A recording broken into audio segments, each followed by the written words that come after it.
Congress party की सरकार माननीय ठाकुर सुखविंदर सिंह जी के नेतृत्व में गठित हो चुकी है।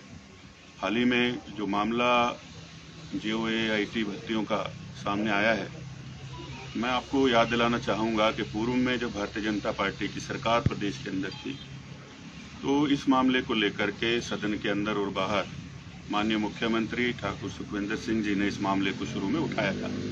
सरकार बनते ही सरकार की पहली प्राथमिकता थी कि जो पहले इस तरह के मामले होते रहे हैं पेपर लीक के, जो बेरोजगारों के साथ अन्याय प्रदेश में हुआ है, इसको ऊपर जो है वो कड़ाई के साथ सरकार काम करेगी।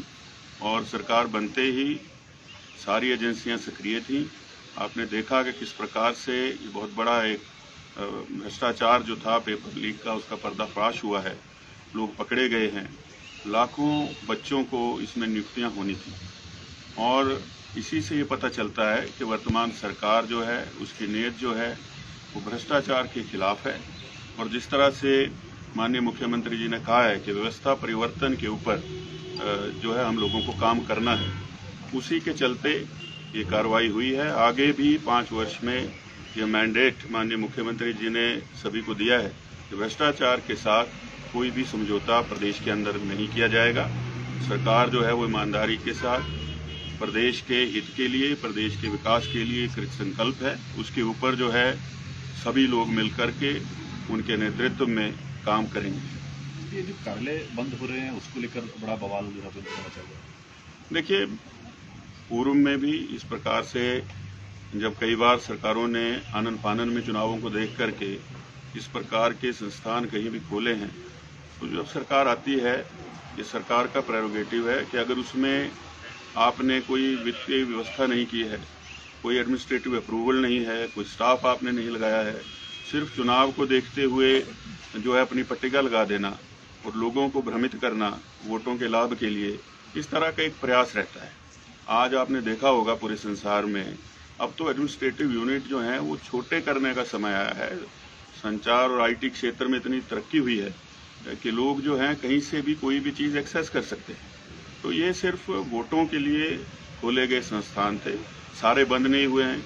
नूरपुर में जो SP कार्यालय खोला गया था उसको बंद नहीं किया गया है। धर्मशाला में भी जो साइबर क्राइम का ऑफिस है, क्योंकि वो महत्वपूर्ण कार्यालय है, वो बंद नहीं होगा। तो जो महत्वपूर्ण चीज़ें हैं उनको बंद नहीं किया जाएगा, लेकिन राजनीतिक लाभ के लिए जो खोली गई हैं, जिसका वित्तीय बोझ 1000 करोड़ से ऊपर प्रदेश के ऊपर पड़ने वाला है, और उसके लिए आपने व्यवस्था कोई नहीं की, वहाँ पर कर्मचारी नहीं लगाए, अधिकारी नहीं लगाए। यही नहीं है, इससे पूर्व में भी पिछले 6-7 महीने जब पूर्व की सरकार के थे, तो उसमें कई ऐसे भवन हैं प्रदेश के अंदर जो ना हैंडओवर हुए डिपार्टमेंट को, कॉन्ट्रैक्टर के पास चाबियां हैं, दूर से उसके जो है वो इनॉग्रेशन स्टोन जो है उनको चालू कर दिया गया, भवनों में ताले लगे हैं, कई इनकम्प्लीट वर्क हैं जिनका कि आनन फानन में उद्घाटन कर दिया गया। तो ये सारी चीज़ें हैं। जब सरकार अब हमारी नई आई है, तो हमारे मुख्यमंत्री जी के निर्देश हैं, इस तरह से जो सरकारी पैसा है, ये धन जो है सारा खर्च इन चीज़ों पर जो हुआ है ये जनता का है। जब आप पूरी तरह से उस व्यवस्था को वहाँ पर बिठा ही नहीं सकते हैं, तो उसका उद्घाटन करने का या नया कार्यालय खोलने का कोई औचित्य नहीं है। क्या सर जो बंद कार्यालय हो रहे हैं उनमें से जो जरूरी कार्यालय उनको दोबारा से खोला जाएगा, किस तरह की व्यवस्था रहेगी? देखिए, मुख्यमंत्री जी अभी कल शिमला वापस आएंगे, उसके बाद इन सारी चीज़ों को देख के स्टडी करके जहाँ ज़रूरी होगा वहाँ प्रावधान भी करना पड़ेगा। पहले तो एडमिनिस्ट्रेटिव अप्रूवल देंगे, उसके बाद जो है वो वहाँ उचित स्टाफ का प्रबंध करेंगे, तब जा कर के वो चीज़ें खुलेंगी अगर ज़रूरी हो तो। हाल ही में JOAIT पेपर लीक का मामला सामने आया है और कर्मी भी उसमें गिरफ्तार किए गए। किस तरह से देखते हैं, क्योंकि इससे पहले भी पुलिस का पेपर लीक हुआ था भाजपा सरकार में और JOAIT का पेपर भी लीक किया गया था, और अब कांग्रेस की सरकार बनते ही जो है वो आने वाला पेपर होना था, लेकिन उसे पिछले कल जो है वो लीक हो गया पेपर। क्या कहेंगे इसको लेकर? देखिए, कांग्रेस सरकार ठाकुर सुखविंदर सिंह सुक्खू जी के नेतृत्व में जब से गठित हुई है, हम लोग इसके ऊपर पूरा सतर्क थे।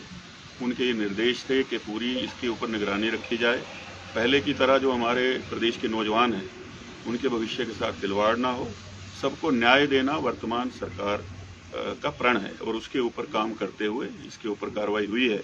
आगे जब ये होगा इसका पेपर तो पूरी पारदर्शिता के साथ कांग्रेस पार्टी की सरकार इसके ऊपर काम करेगी। सुधीर जी, कैबिनेट विपक्ष कह रहा है अभी तक सर, आपकी कैबिनेट नहीं बन पाई अभी तक, क्या वजह? कैबिनेट तो बन चुकी है, मुख्यमंत्री जी ने शपथ ले ली है, उप मुख्यमंत्री जी ने शपथ ले ली है। संविधान के आर्टिकल 164 में ये प्रावधान है कि जो कॉन्स्टिट्यूशन ऑफ इंडिया है वो कहता है कि one chief minister and a minister constitutes of a cabinet. तो ये कैबिनेट तो है, अब विस्तार होना है, उसके ऊपर ये प्रेरोगेटिव माननीय मुख्यमंत्री का है कि वो कब करते हैं, तो जल्द ही वो भी हो जाएगा। विपक्ष हाई कोर्ट जाने की बात कह रहा है इन तमाम डीनोटिफाइड अफसरों को लेकर, क्या कहेंगे? देखिए, सरकार भी उसमें अपना पक्ष रखेगी और सरकार बताएगी कि किस प्रकार से जो है वो कोताही बरती गई है। इस पूरे जो ये कार्य हुए हैं, इसकी कार्यप्रणाली जिस तरह से होनी चाहिए थी वो सही नहीं रही है। तो मुझे लगता है कि इससे सरकार कोई ऐसी घबराने की बात नहीं है, अपना पक्ष रखेंगे। ये तो विपक्ष का अधिकार है, वो हाईकोर्ट में जाना चाहें, कहीं भी जाना चाहें वो जा सकते हैं, विकल्प खुले हैं। लेकिन जो वर्तमान सरकार है, इससे उसकी मंशा जो है उसका पता चलता है। सर, विधानसभा सत्र कब तक अपेक्षित है?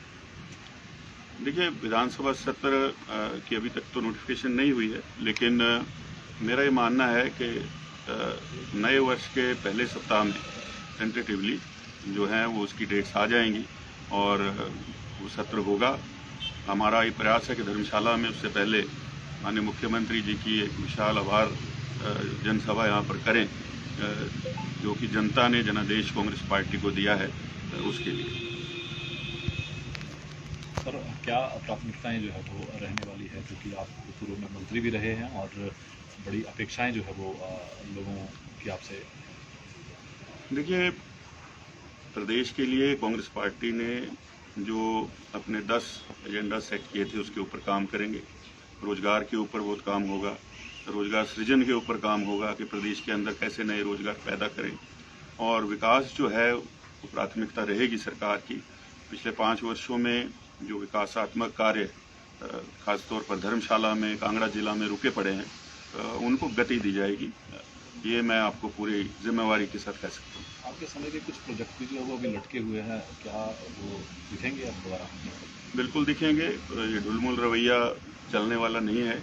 वर्तमान सरकार पूरी संजीदगी के साथ जो धनराशि लोगों के लिए लेकर के आएगी, जो पूर्व में कांग्रेस की सरकार के वक्त की भी धनराशि अभी तक खर्च नहीं हुई है, उन सारी चीज़ों को धरातल पर लाना, ये हमने प्रण लेकर ही चुनाव लड़ा है और तभी जनता ने जनादेश कांग्रेस के पक्ष में दिया है।